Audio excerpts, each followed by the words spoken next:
In 1579, an African man arrived in Japan. He was 6'2", towering over everyone.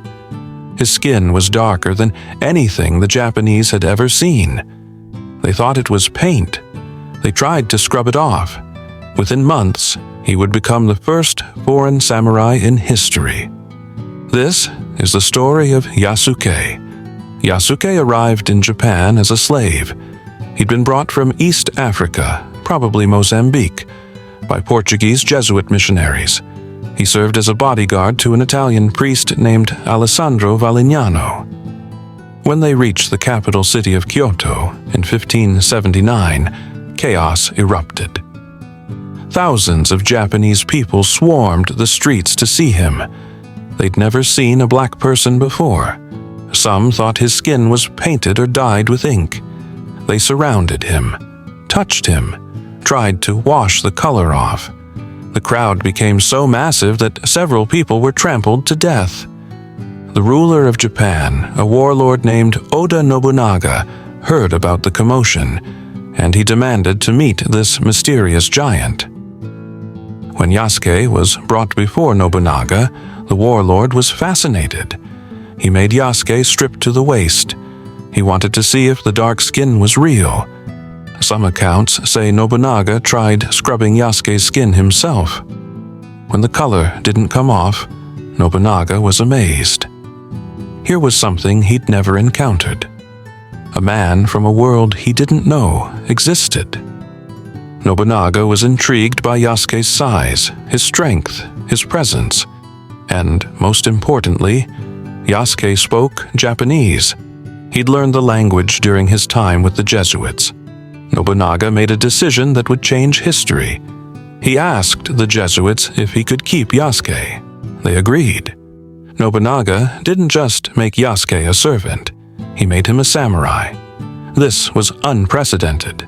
To become a samurai required Japanese birth, years of training, and noble blood.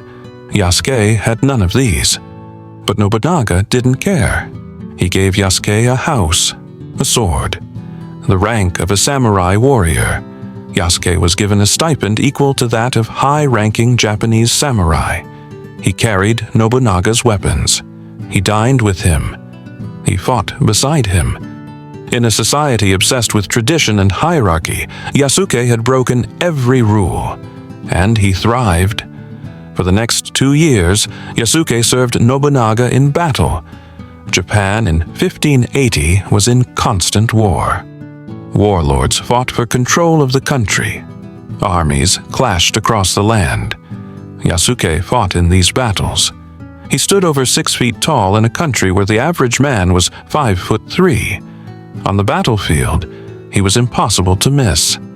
He became known, feared, respected.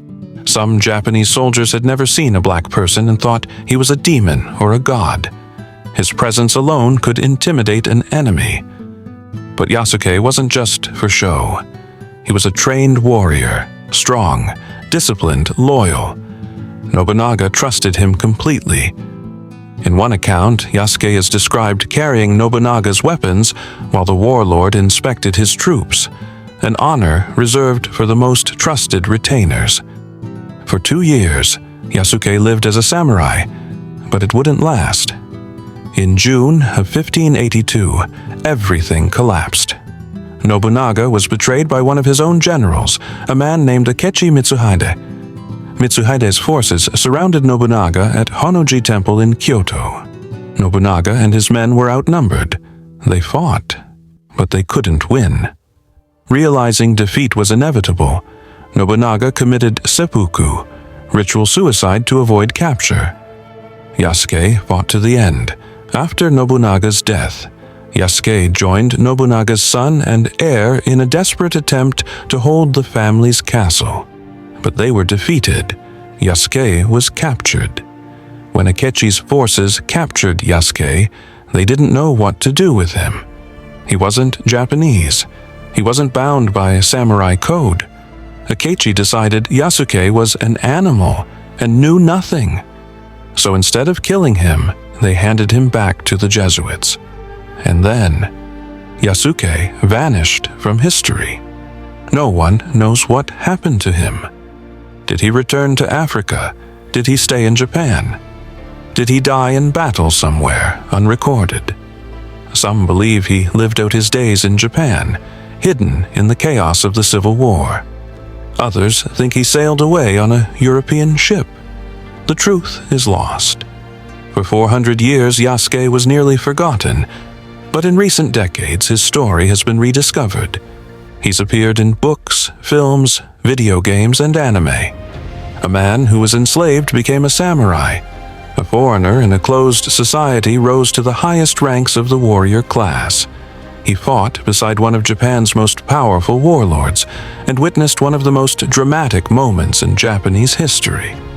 Yasuke proved that even in the most rigid society, one person can shatter every expectation.